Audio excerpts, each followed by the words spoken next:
Se le puede llamar disociación, se le puede llamar despersonalización, desrealización, pongan a la categoría psiquiátrica que quieran, en realidad no me interesa mucho, ¿no?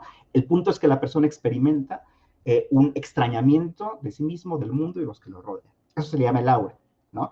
Y pareciera que esa aura es, digamos, el detonante para que se dé la siguiente fase, voy a la segunda, que es la búsqueda de, la fase de búsqueda, caza y captura, ¿no? O sea, la persona entonces se dedica a buscar específicamente a una persona que cumpla ciertas características para después cazarla y después capturarla, ¿no?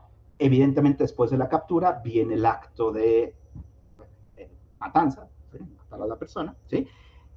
Pero es bien interesante, después de durante la matanza obviamente viene una sensación de manía, ¿no? Viene una sensación de exaltación, una sensación de grandilocuencia, ¿no? Uno pensaría que a lo mejor es como si llegara al Uber Eats, ¿no? O sea, como si se convirtiera en su propio super yo, estoy haciendo ahí una alusión a la segunda tópica, ¿no? Y el último momento es interesantísimo, porque el último momento es el momento, así lo llama Robert Ressler, no es ni siquiera Freud, es el momento del duelo, ¿no? Una profunda tristeza donde la persona, si bien siente su mundo otra vez estabilizado, siente su mundo otra vez consistente, siente su mundo otra vez con cierta lógica, experimenta una sensación de tristeza, ¿sí? No nos atrevemos a decir, bueno, si es por la víctima, si es por el acto, si es porque el acto no fue lo que le esperaba, pero hay como una sensación de tristeza, ¿no? En todo caso, viene la sensación de tristeza, se vuelve a estabilizar hasta que viene un aura otra vez, ¿no? Entonces, fíjense cómo es como un ciclo, ¿no? No sé por qué nos encantan los ciclos. Habiendo cuadrados y triángulos, nos encantan los ciclos, pero bueno. El punto es que justamente eso es lo que pasa con el asesino en serie, ¿no? Ahora, ustedes ya se estarán preguntando en este momento, ¿y qué tiene que ver eso con el mito freudiano? Les platico rapidísimo el mito freudiano, insisto, no quiero, ni siquiera me atrevería a decir que lo narro mejor que Freud. Nada más voy a comentar algunas cuestiones del mito, ¿no? Un padre, en los albores de la civilización, en ese momento que es la línea divisoria entre cultura y civilización, entre cultura y naturaleza, quiero decir, ¿sí? Así es como lo plantea Freud, ¿no? Justo antes de que hubiera cultura, el ser humano era un ser natural, que ojo, en la naturaleza no puede haber asesinos en serie, ¿se dan cuenta de eso? No sé si hemos captado, hemos pensado en eso. Ustedes no van a ver al perrito asesino en serie, no van a ver, a menos que sea mi perrito que mata ratoncitos, ahí sí, pero en general no van a verlo, ¿no? No van a ver el leoncito asesino en serie, ¿por qué? Porque el leoncito, el elefantito, la orca, por mucho que nos encantan y sean bonitos, no viven en un mundo simbólico, ¿no? Para que haya un asesino en serie, necesariamente tiene que haber una inscripción en el mundo simbólico. Y si hay una inscripción en el mundo simbólico, estamos hablando de que se pasa de la naturaleza, ¿sí? Que yo no le llamo lo real, es la naturaleza ahí, yo no le llamo lo real, a el mundo de lo simbólico. Y cuando pasamos al mundo de lo simbólico, entonces ya puede haber un chorro de fenómenos. Ahora, ¿cuál es el mito que construye Freud para dar cuenta de ese pasaje de lo natural a lo simbólico? Bueno, es el mito del asesinato del padre de la horda primitiva, es un mito. Mitos construyó Hegel, mitos construyó la iglesia, mitos construyó, todo el mundo construye mitos del inicio de la... Entonces, Freud, ¿por qué no lo puede hacer? Bueno, porque Freud cuando escribe, simbra, ¿no? Entonces, cuando uno simbra, las cosas se ponen complicadas. En todo caso, el mito lo que dice es lo siguiente. Bueno, había un padre que era, lo voy a decir así en estos términos, el macho alfa, que tenía a todas las hembras, dice Freud, a su disposición, ¿sí? Y ese padre además evitaba que los hijos, los miembros varones de la horda, pudieran tener alguna forma de relación sexual con las hembras, ¿no? Entonces el macho alfa tenía perfectamente dominada toda esa sociedad, digamos, natural, porque en ese momento todavía es natural, ¿no? Pero en algún momento los hermanitos, ¿sí? Ojo porque es un mito, digamos que es un mito, o sea, trata de establecer un momento de corte, ¿no? Pero obviamente para que los hermanitos se pongan de acuerdo, porque es lo que dice, pues los hermanitos se ponen de acuerdo, bueno, ya tenía que haber habido lenguaje, entonces es como complicado, es como el huevo y la gallina, ¿no? No me meto en esos rollos. El punto es que los hermanitos, varones, ¿sí? Freud tenía su misoginia, era un hombre del siglo XIX, ¿no? Se ponen de acuerdo, porque están hartos del dominio de ese padre primitivo, ¿no? Y entonces se ponen de acuerdo y lo matan, ¿no? Violentamente, lo torturan. Escuchen lo que estoy diciendo, son tremendamente terribles con el padre y se lo comen, ¿no? Y en ese momento, o poco después, los hermanos empiezan a pelear por el poder de la horda, ¿sí?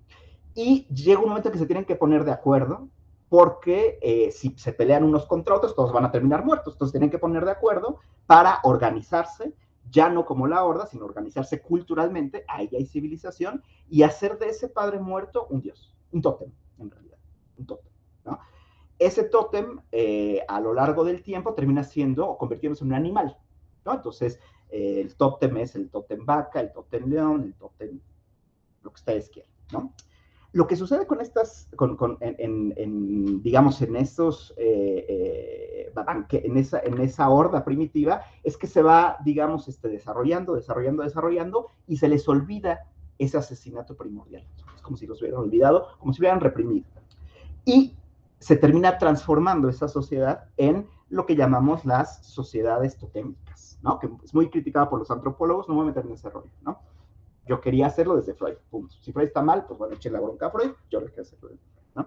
Entonces, se establecen las sociedades totémicas, y las sociedades totémicas justamente funcionan, digamos, pensando que uno de los, ¿cómo se llama? Su antecedente, ¿sí? ¿Cómo se llama? Ascendente, digamos, su padre primordial, es un animal. Freud lo que nos dice es que ese animal realmente representa al padre que mataron los hermanos, ¿no? Lo que es muy curioso en estas sociedades totémicas es lo siguiente, es algo que se llama el banquete totémico, que eso no fue un descubrimiento de Freud, Freud no era antropólogo, ese fue un descubrimiento, si no me recuerdo, de Fraser, ¿no? Si no estoy del todo mal, ¿no? Ya me he corregido, ¿no? Y bueno, ¿qué pasa en estas sociedades totémicas? Escuchen lo que voy a decir, que cada año, todo el año veneran al tótem, veneran a la vaca, veneran al venado, veneran al león, o sea, es intocable, ¿sí? Se ve como el padre realmente, no se le puede hacer nada, ¿sí? Pero cada año, escuchen esto, cada año, todo el grupo lleva a cabo un banquete donde se mata al tótem, se mata al venado, se mata a la vaca, se mata. Y en ese acto de matar al tótem, se liberan, dice Freud y dice Fraser, todas las pasiones. Entonces, todo el mundo puede tener relaciones sexuales con todo el mundo, pueden hacer lo que nunca en el año pueden hacer, esa noche se puede hacer. Todos los hermanos tienen que participar de ese banquete totémico, no les queda otro. Todos los miembros de la tribu tienen que participar de ese banquete totémico. Y en ese banquete totémico hay algunos elementos muy interesantes que se repiten en relación a lo que pasa con el asesino en serie, ¿no? Por ejemplo, el valor simbólico del animal que se mata. Tiene un valor simbólico porque representa al padre, ¿no? Se lleva a cabo un ritual para matarlo, a los que lo maten y ya, hay todo un ritual de preparación para matarlo. Además, se tortura al animal y se canibaliza al animal, ¿sí? Así como a veces pasa con los asesinos seriales, ¿no? Aparte hay componentes sexuales en el acto, ¿sí? Si ustedes ven, hay una danza que es la danza Jackie, me parece, ¿no? ¿Cómo se llama? Donde se mata al venado, ¿no? Hay componentes sexuales en ese acto, ¿no? Y cada año tiene que pasar ese banquete y todos tienen que participar. Y es una parte capital, digamos, de la institución totémica y de la sociedad totémica. Si no se lleva a cabo o alguien no participa de eso, bueno, se vuelve tabú, o sea, lo excluyen, tiempo, etc., ¿no? Lo excluyen del grupo, ¿no? El punto es que lo que quiero que ustedes se den cuenta es cuántas cosas en común hay en ese banquete totémico en relación al asesino serial. Hay como muchos elementos en común que se parecen bastante, ¿no? Lo cual es de llamar la atención, ¿sí? ¿Por qué el asesino serial de alguna u otra manera en su ritual de caza, de búsqueda, etcétera, lleva a cabo cosas muy parecidas a los que Freud describe en el mito, digamos, del asesinato del padre Lorda primitivo, ¿no? Lo que yo propongo en el artículo, y tampoco para no abordar demasiado, es que uno entonces tiene que pensar en lo que les hablé hace un momento, en lo que pasa en la infancia de estos niños, ¿no? Y en particular en los tres elementos, la piromanía, el sosadismo y la enuresis, ¿no?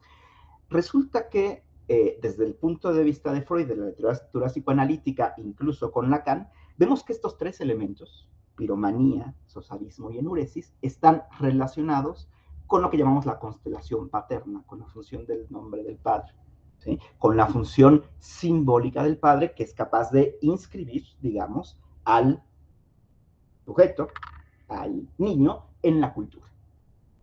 ¿Okay? Entonces, ¿qué es lo que yo termino proponiendo en mi artículo? Tampoco para no abundar demasiado, igual se los hacemos llegar.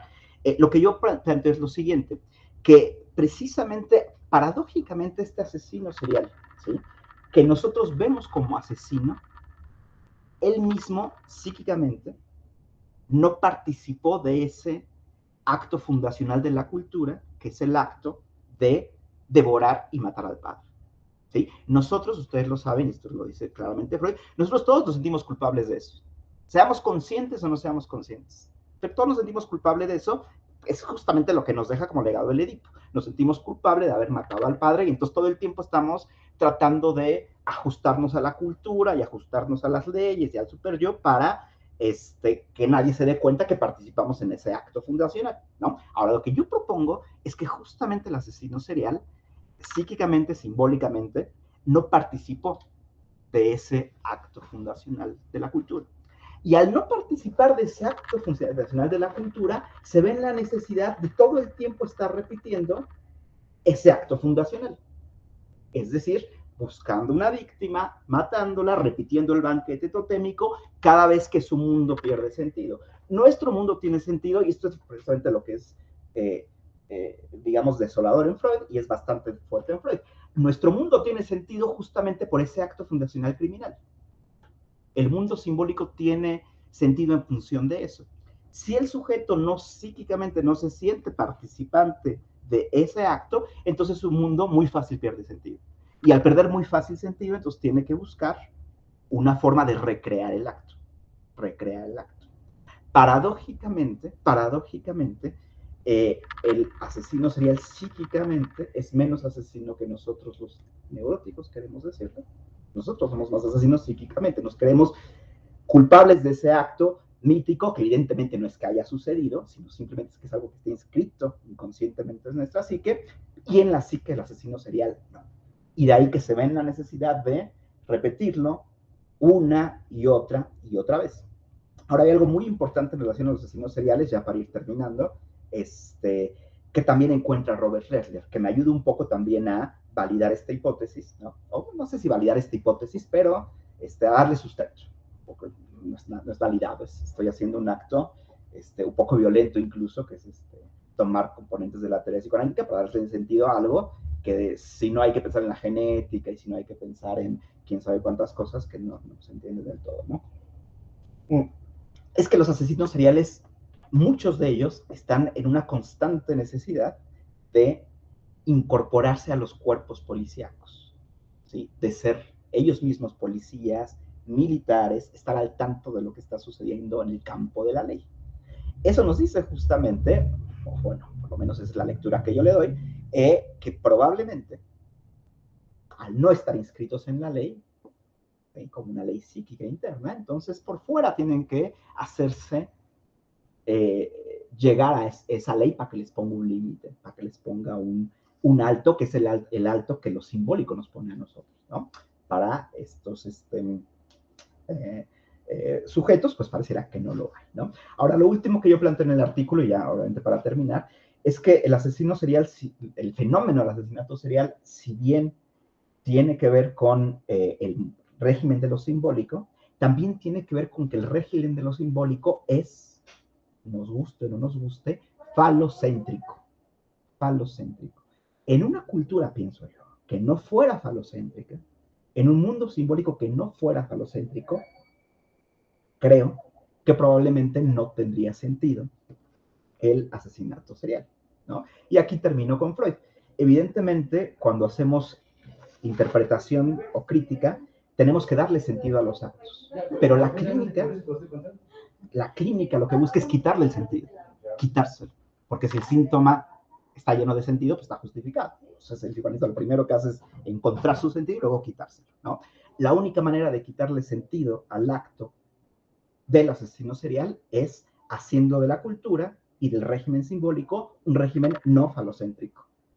Obviamente yo no voy a proponer cómo, ahí se los dejo a ustedes porque ni siquiera se me ocurre cómo podría ser, pero creo que puede ser. Bueno, les agradezco mucho.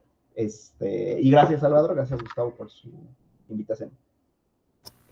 Al contrario, maestro Víctor, muchas gracias. Bueno, no, pues nos dieron ya mucho para pensar, mucho para trabajar, mucho para incorporar dentro de estas reflexiones que atañen al campo, no solo, como bien lo han dicho los dos, no solo el campo psicoanalítico, sino creo que a un campo interdisciplinario que tiene que trabajarse para situar este horizonte de comprensión más complejo, ¿no? Pero bueno, muchísimas gracias, maestro Víctor, nuevamente, maestro Salvador, muchas gracias. Entonces, si les parece, vamos a dar pie a unos minutos de preguntas y respuestas para los que, o preguntas, comentarios y debates, si quieren, dudas, para generar más dudas, ¿no? Que generalmente esto suele pasar, nunca da tiempo y que bueno, y quedan más dudas. Pero bueno, dejo entonces unos segundos por si alguien quiere levantar la mano, comentar de los que estamos aquí conectados, quisieran preguntar algo, comentar algo, le doy la palabra a quien lo desee. Por favor, levante la mano, ya sea para alguna pregunta al maestro Víctor, maestro Salvador, comentario. Queja, sugerencia, duda. Chistes incluso. Sin miedo.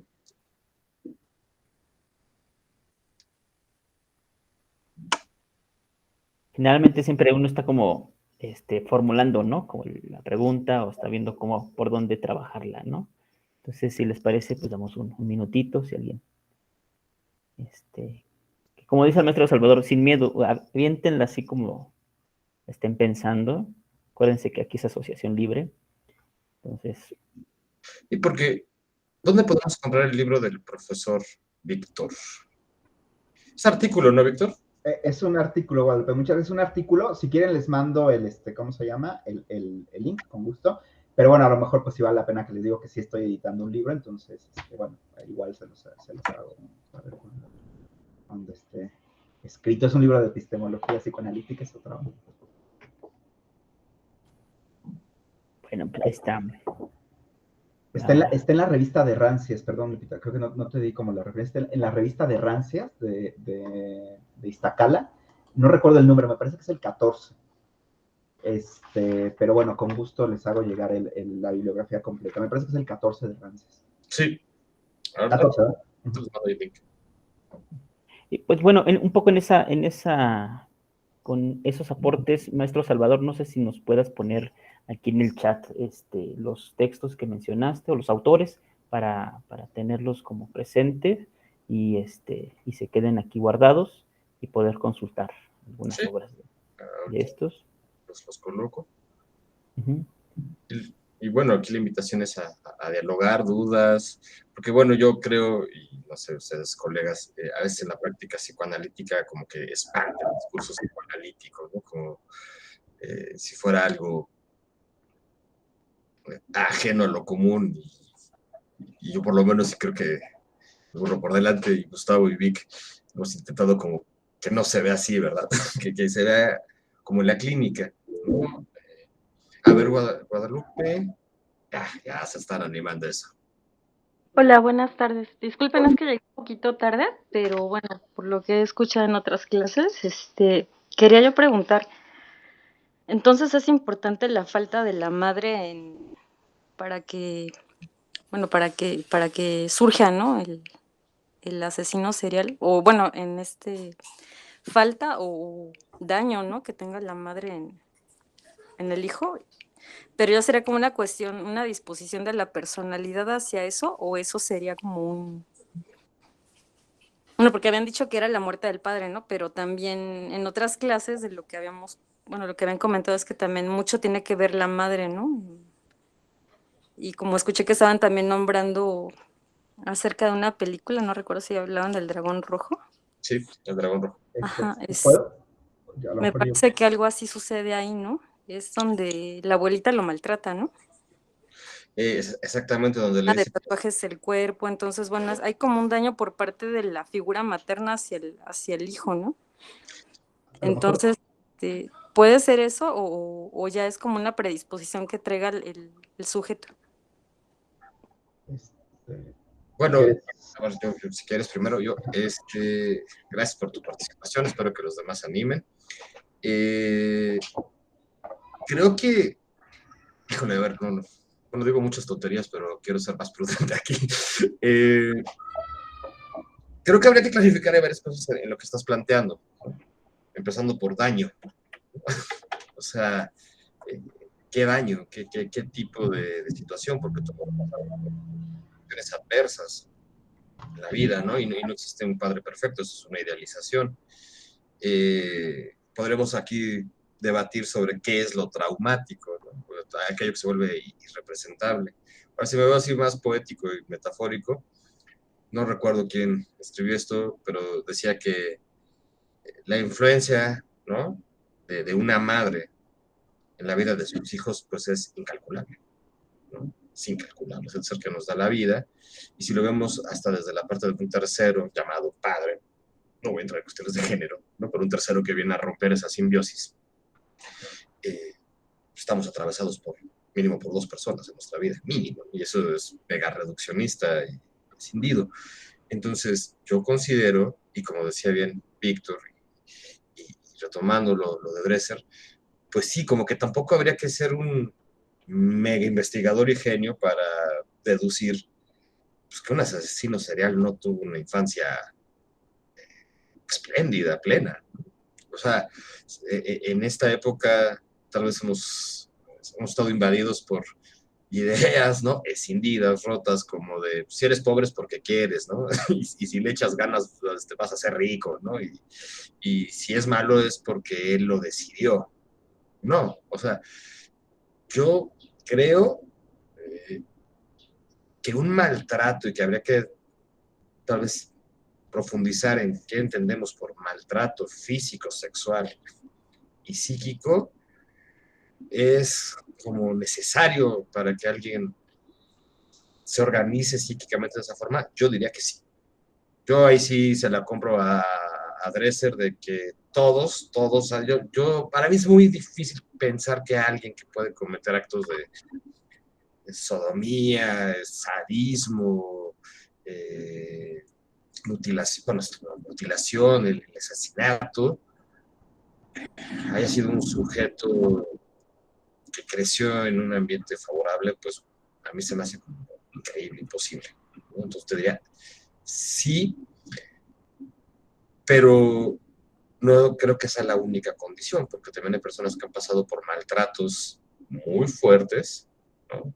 Falta ir a hacer un servicio social al DIF, ¿no? Y se darán cuenta de lo que uno puede escuchar en el Ministerio Público o en un peritaje, y los sujetos no se vuelven asesinos seriales, ¿no? Decía Víctor, para darle la palabra, se ve muy normal, está cerca, quiere estar cerca de los cuerpos policíacos, ¿no? Tal vez también estudiar criminología o psicoanálisis, ¿no? O sea, puede ser cualquiera.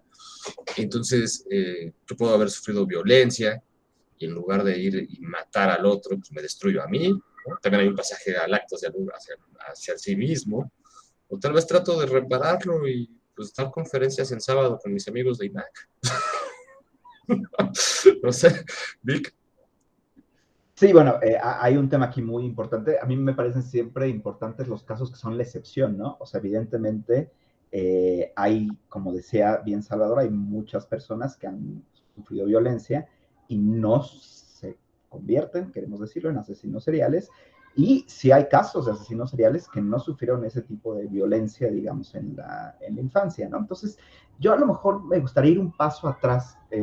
Lupita, si me permites decirte así, Guadalupe, con tu pregunta, y a lo mejor lo primero que tendríamos que preguntarnos es qué es exactamente una madre y qué es exactamente la función materna. Porque si pensamos en la madre biológica, yo ahí ya tendría problemas. Yo tendría que pensar en la función biológica, en la función simbólica de la madre. Pero si me veo obligado a pensar en la función simbólica de la madre, entonces también tengo que pensar necesariamente en la función simbólica del padre. Y si lo veo así, me veo en la necesidad de pensar también en la el lugar que esa familia ocupa en una cultura y en un determinado régimen simbólico. Entonces yo no podría decir que es directamente la madre porque fue violenta, maltratadora, no tocó al hijo, no lo acarició, no lo erotizó, etcétera, etcétera. Me parece que es dejar la explicación, ¿sabes? Como si todavía fuera una explicación muy soporífera, muy elemental, muy reduccionista. Me parece que hay que pensar realmente en la organización simbólica que posibilita que una madre tenga cierto número de conductas hacia un hijo y que excluya a la función del padre para que no pueda, digamos, incorporar a una subjetividad a la ley, ¿no? Y eso va más allá, si te das cuenta, de si le pegó o no le pegó, de si lo acarició o no lo acarició, de si fue buena o mala, le puso Mozart cuando estaba en su pancito, no le puso Mozart cuando estaba en la pancita. Lo que pasa es que si lo pensamos así, yo creo que lo vemos de manera muy reduccionista y Freud, si algo no era, a mi juicio, no era reduccionista. Freud tiene una frase hermosa que siempre cito en todas partes que dice, la psicología individual es siempre y desde el principio psicología social. Lo que no quiere decir otra cosa que nuestra psique está estructurada y organizada en función de los vínculos y las articulaciones con el resto de la cultura. Pero es que es con el resto de la cultura, no con mamá. Mamá es una parte de esa cultura, pero es con el resto de la cultura. Mamá, cuando es mamá, ya es parte de una cultura que le dijo cómo ser mamá, que la estructuró y la organizó para ser mamá de una determinada forma. Entonces, la respuesta que yo te daría es, hay que pensar más, me parece hay que pensar más en lo simbólico que genera que una madre actúe de cierta manera que en la violencia fenomenológica que observamos de parte de la madre hacia el hijo. Porque si no hay muchos casos que uno se pregunta, ¿por qué este paciente que tengo no es asesino en serio? Y claro, ahí uno puede decir, bueno, es que su mente hizo que sublimara, pero otra vez es hablar de una explicación intrapsíquica cuando debemos de salir de la explicación intrapsíquica, a mi juicio. Debemos de pensar en las explicaciones, a mi juicio, estructurales, simbólicas, que no se quedan, digamos, en ellos y super yo peleando entre ellos, por no ser a mi juicio, ¿no? Esa sería mi respuesta. Espero no haber sido demasiado poco claro. Ah, claro que sí. Sí, de hecho, yo voy a meter mi cuchara yo también, ya que andamos en esto. De hecho, es que estaba buscando en el tomo 1, Freud, hay una partecita donde Freud dice, es que los niños son mero placer, ¿no? Que eso lo va a mantener durante toda su obra, son mero placer.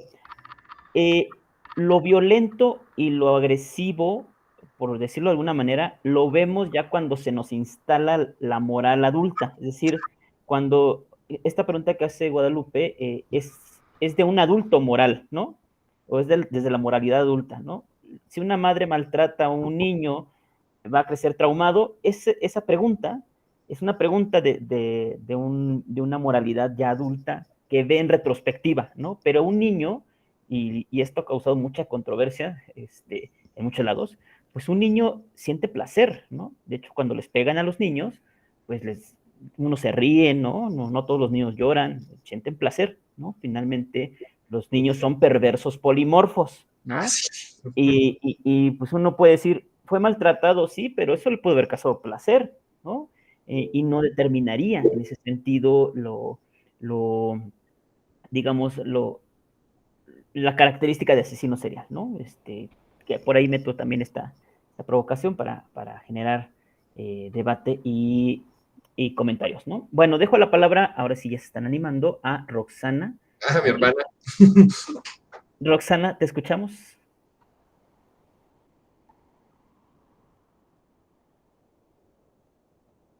Creo que no puedo abrir el micrófono. A ver si puedes abrir tu micrófono, Ana.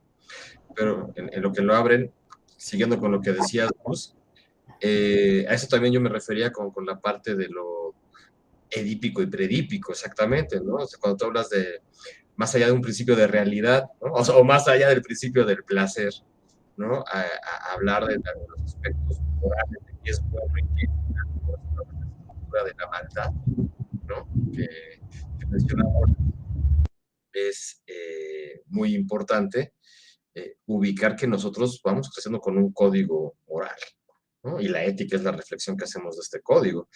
Y pues pensar que yo generé mi propia moral, pues en el mejor de los casos es una fantasía esquizoide omnipotente, ¿sí? His Majesty the Baby, ¿no? También decía Freud, ¿no? Entonces, aún hablando en diferentes lugares, las estructuras pues tienen estos aspectos orales, ¿no? Ese aspecto de silvanal todas las psicosis están relacionadas con la oralidad, ¿no? Y están relacionadas con el placer. Y la agresión también da muchísimo placer. No sé si ya, a ver, el micrófono está ya abierto. Me parece que todavía no. No sé, Roxana, si Por lo que nos... o Bueno, alguien. en lo que Laura vino, me gustaría aprovechar la intervención de Gustavo porque me hizo mucho sentido y era algo que le quería también comentar a Guadalupe en el sentido de que también cuando se ve una madre, se ve desde una moralidad adulta. Es decir, cuando tú haces la pregunta por la madre, ya estás haciendo una pregunta desde una postura ya estrictamente, digamos, neurótica y ya estrictamente, digamos, relacionada con una moralidad adulta, ¿no? No hay madre en el campo de lo biológico. La madre depende y se instaura en el campo de lo simbólico, ¿no? Nada más esa parte.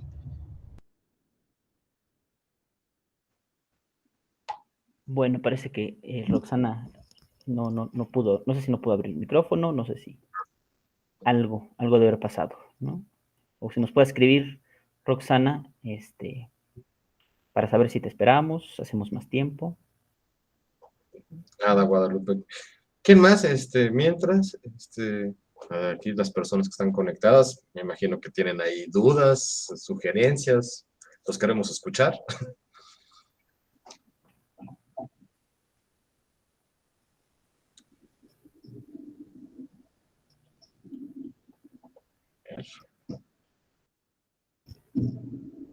Anímense.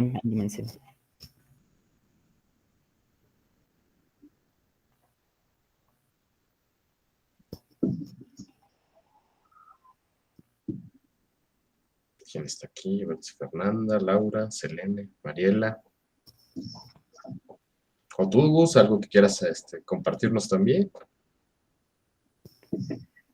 Yo más bien aquí dejo como a los invitados, que ya metí mi cuchara ahorita, pero no, me parece que los invitados tengan que nos hagan este honor de escucharlos. Y pero bueno, más bien, pues sí quisiera como hacer como pregunta, ¿no?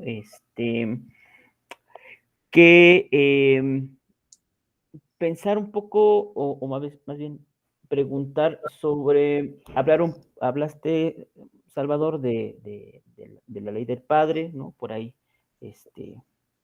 no sé si desde estas perspectivas la función paterna pueda pensarse,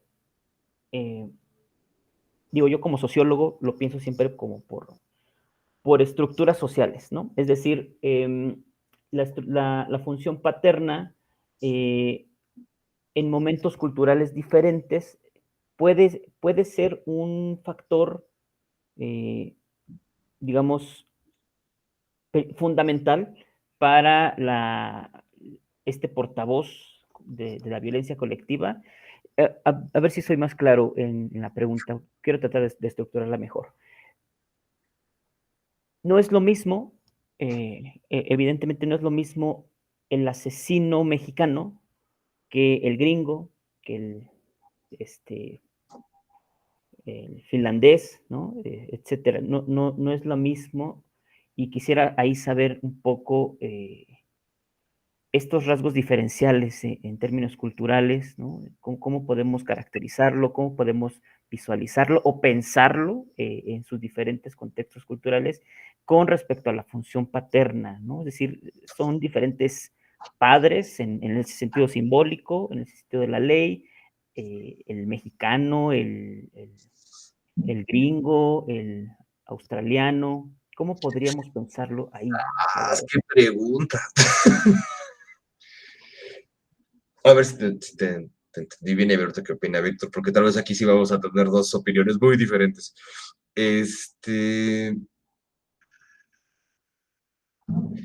Yo de entrada te diría, y creo que es muy importante como lo estaban señalando, diferenciar, como se hace en el psicoanálisis, entre papá, mamá biológico, ¿no? Y funciones, ¿no? Función o en otros términos, el objeto. Y yo creería, o sea, si pensando en lo que nos regalaba Vic, ¿no? De esta fantasía como eh, constitucional, ¿no? Me atrevo a decir, ¿no? Simbólica, ¿no? General. Es que cada padre, ¿no? Y en su función como padre con cada asesino fue diferente, por un lado. O sea, no creo que haya como un funcionamiento generalizado. Tu pregunta sí me deja dudar, o sea, sí me hizo dudar porque yo te diría, no sé si el fenómeno es diferente en Estados Unidos que en México o la forma en que lo visualiza el grupo es la diferente. ¿Sigues? O sea, porque yo me quedo pensando, si vamos a las clasificaciones, y que dijo Vic muy ingeniosamente, como intuicionistas, porque así también lo dice Dresser, ¿eh? O sea, él también dice que gran parte de él fue así como de feeling, ¿no? Es diferente de los norteamericanos en esta cultura más espectacular, cómo consideran ellos a un asesino serial que los europeos, porque yo pienso aquí en México, en un país donde estamos invadidos por la violencia, ¿cuál es la diferencia entre un sicario y un asesino serial? ¿No? O sea, porque yo, si coloco el móvil en el dinero, no sé si es suficiente. Ajá.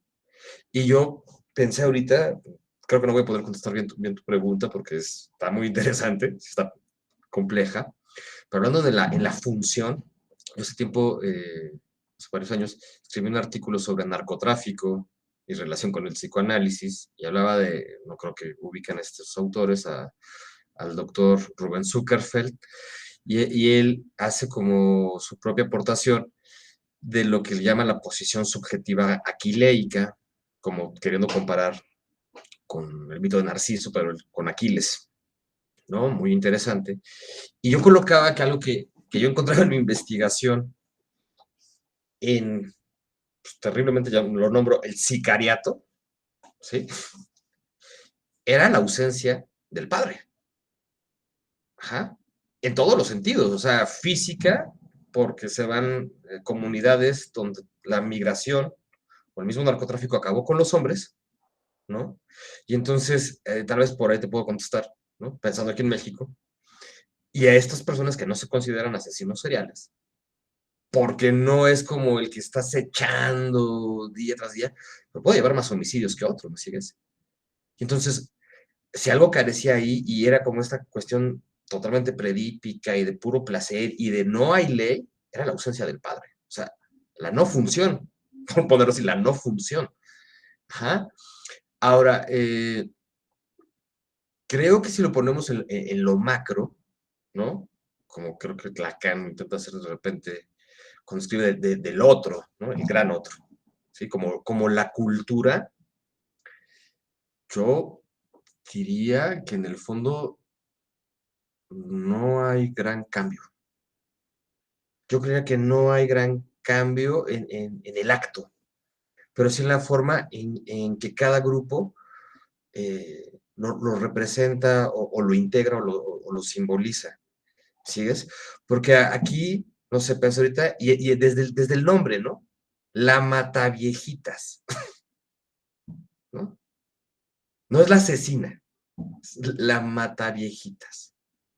O este hombre que hablaba de Atizapán. O sea, en México me resulta increíble pensar que frente a la violencia que vivimos estructural, pues, haya mediáticamente tan pocos asesinos seriales, ¿me sigues vos? Y en cambio en Estados Unidos una persona, porque hasta Dresser lo hace en su libro, con 2, 3 homicidios, no digo que tenga que tener 15, ¿verdad? Se magnifica la situación. Entonces, yo me pregunto si el acto de matar, ¿no? Para tener un lugar, para resignificarse, va más allá, como decía Víctor, de una estructura de que haya 3 patrones repetitivos, porque en ese caso, el sicario también tiene patrones repetitivos. Porque una cosa es dispararle a alguien y otra cosa es torturarlo y después asesinarlo y utilizar su cuerpo para mandar un mensaje. No sé, Víctor, tú que es interesante la pregunta de Gus. Sí, no, bastante interesante. Y fíjate que quería relacionarlo un poco con tu mismo trabajo, Chava, el trabajo sobre la piel, a ver si puedo articularlo lo suficiente, ¿no? Hay un fenómeno que seguramente ustedes conocen que se llama el fenómeno, el estigma, ¿no? Que el estigma tiene que ver con una marca en la piel, que nosotros lo entendemos como que emula las marcas que sufrió Cristo antes de ser crucificado, ¿no? Evidentemente, bueno, tenemos dos posibilidades, ¿no? Lo pensamos como un fenómeno divino y religioso, en cuyo caso ya no sería nuestro campo, o lo pensamos como un fenómeno psicosomático, ¿no? Que sí caería en nuestro campo, ¿ok? Si lo pensamos como un fenómeno psicosomático, tendríamos que articularlo con la función paterna, ¿estamos de acuerdo? Porque Dios, pues, está relacionado con el Padre. Creo que eso es de perogrullo, ¿no? Pero lo interesante es que en otras culturas, que no necesariamente tienen la cultura o la religión católica, los estigmas se presentan de otra manera, reproduciendo a veces las heridas de los mártires de las propias religiones.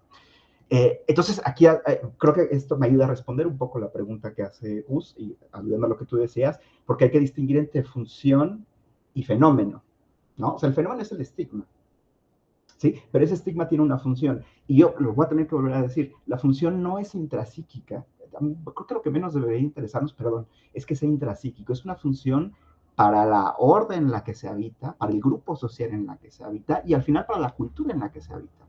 Lo que de repente nos cuesta trabajo tal vez conceptualizar es que el asesino serial y el fenómeno, por terrible que nos parezca y desagradable, tiene una función social, cultural.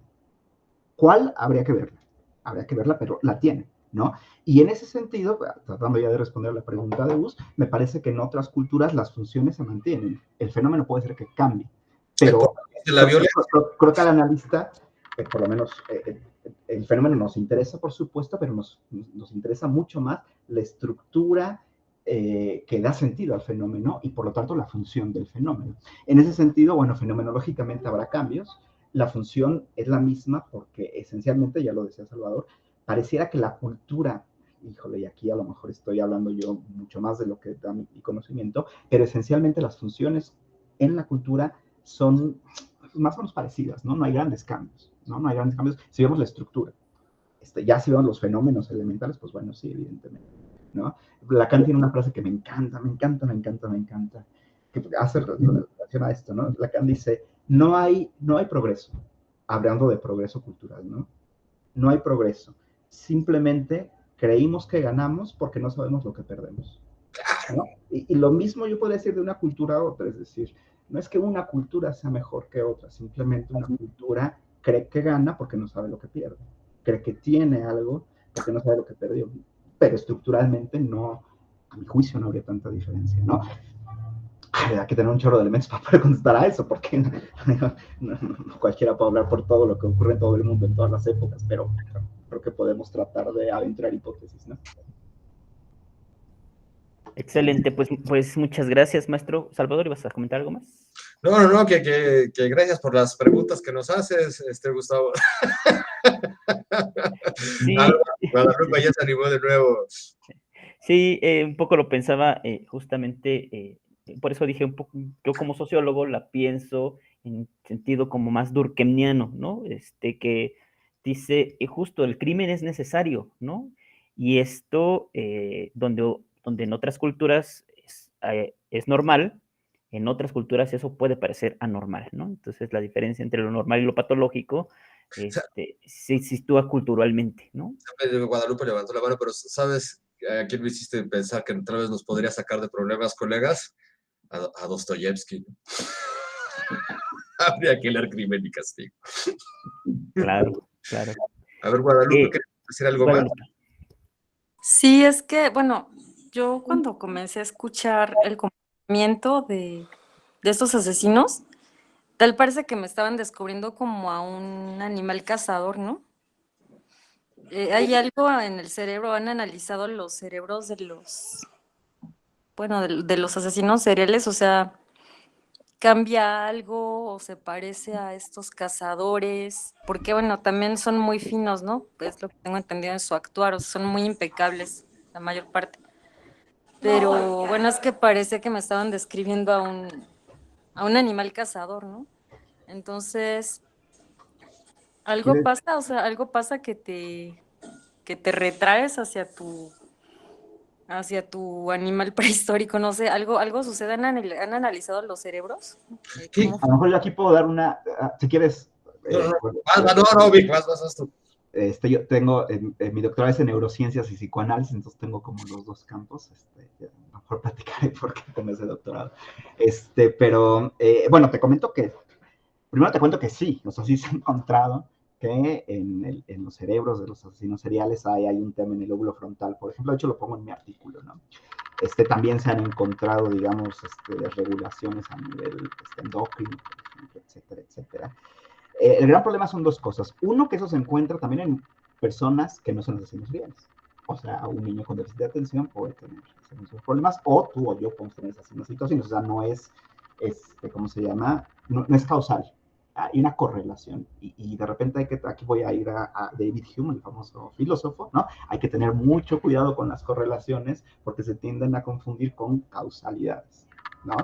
Todo lo que sucede en la conducta tiene un correlato fisiológico. A ver, el ejemplo que siempre pongo. Si tú ahorita me insultas, yo me voy a poner rojo.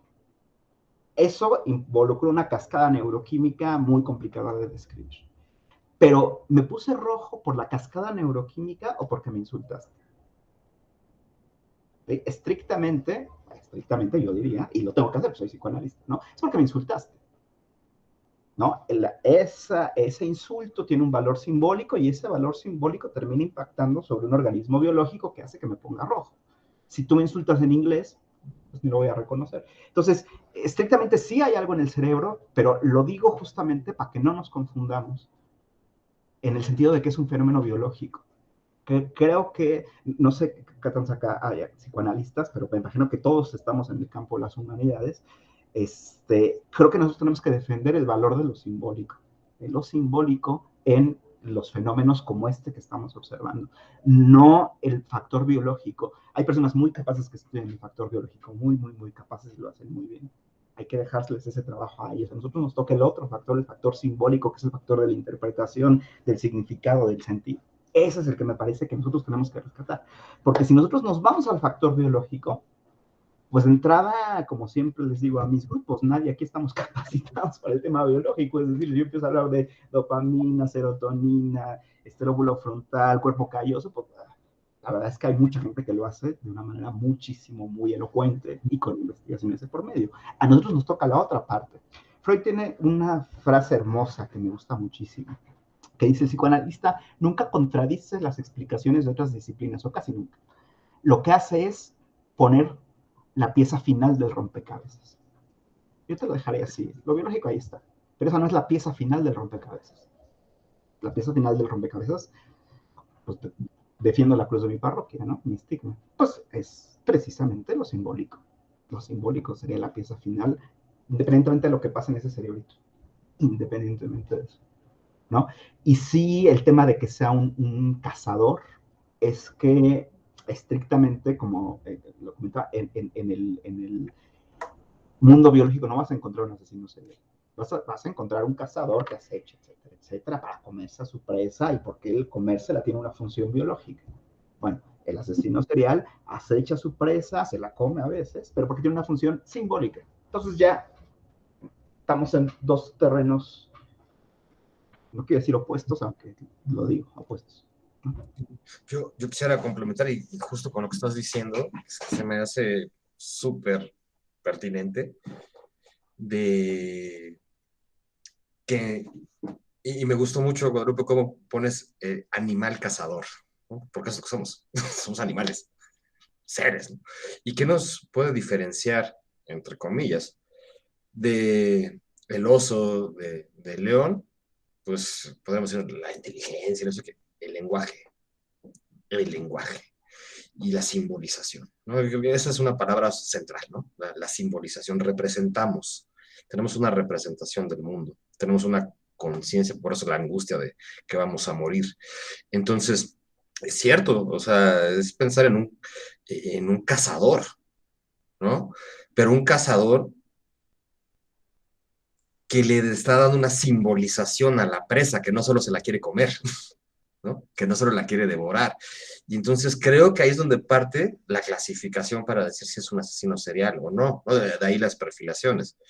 ¿Por qué mujeres? ¿Por qué niños? ¿Por qué hace esto? ¿Por qué ataca de esta forma? Porque tiene un sentido, porque hay una representación, hay algo que se está conectando en lo más profundo de su inconsciente que nadie podemos saber. Y me hiciste pensar tal vez va a sonar medio raro esto, a mí me gustan mucho los deportes, pero hablando de lo neurológico, una película que sí toca un tema interesante del fenómeno del asesinato, y ha sido con los jugadores, tristemente acaba de pasar otra vez, del fútbol americano, ajá, donde han cometido homicidios brutales uno tras otro y se suicidan. Uno acaba de matar a su hijo. Y pienso en el caso de Aaron Hernández, jugador de los Patriotas de Nueva Inglaterra, que tenía todo el éxito y a quien describían como una persona normal, exitosa, para no hacerles el cuento largo. Lo acusan 3 veces de homicidio. Ajá. Uno parecía como un asesinato serial, millonario ganando el Super Bowl al lado de Tom Brady, bla, bla, bla, bla, bla. Terminó en la cárcel y se suicidó. Cuando los doctores que han estado haciendo una investigación, que esto es todo un caos, ¿no? Yo no soy el experto en neurociencia, sigo estudiando, ¿no? Víctor, que sabe mucho más que yo, pero lo que les llamó la atención es que ellos han descrito un síndrome específico frente a las lesiones del contacto de casco contra casco que provoca, ajá, esta parte mega violenta como de cazadores, ¿sí? Y justo dijeron que Aaron Hernández a los 20 y tantos años fue en la autopsia, porque aparte dicen que no se puede descubrir de otra forma más que el sujeto esté muerto, ¿no? Al hacer una autopsia, no puede ser una resonancia, que era de los cerebros más dañados que habían visto. Entonces, como dice Víctor, por supuesto que está el componente biológico, yo lo llego a decir en mis clases, pero es que siempre está el componente biológico. O sea, no es inexorable a nosotros. Somos seres biopsicosociales. Entonces, pensarlo en cualquier cuestión, hasta de enfermedades, la que sea, tiene una parte biológica. Creo que decir, esta prevalece sobre otra y es lo que propicia el comportamiento. No, yo creo que, como decían Gus y Víctor, creo que estamos de acuerdo ahí, colegas, es más complicado tratar de entender cómo se conecta la historia, el inconsciente, la simbolización, lo biológico, el desarrollo de un sujeto para que se decante por hacer X o por dejar de hacer Y. Sí, Víctor.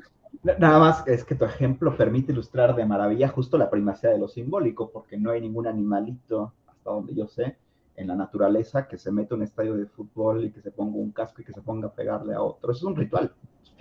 Es un ritual simbólico. Entonces hay una primacía de lo simbólico que termina afectando lo biológico, pero ahí está claramente la primacía de lo simbólico. Eso no lo hacían los romanos, hacían otras cosas, no lo hacían.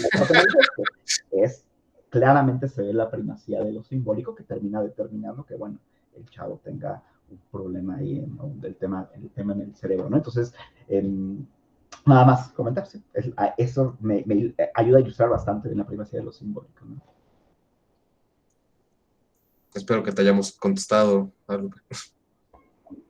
Sí, muchas gracias, muy interesantes sus respuestas. Y sí, me centró mucho el doctor Víctor. Bueno, es cierto, no tiene que abocarse más a lo simbólico, pero como usted lo dice, ¿no, Salvador?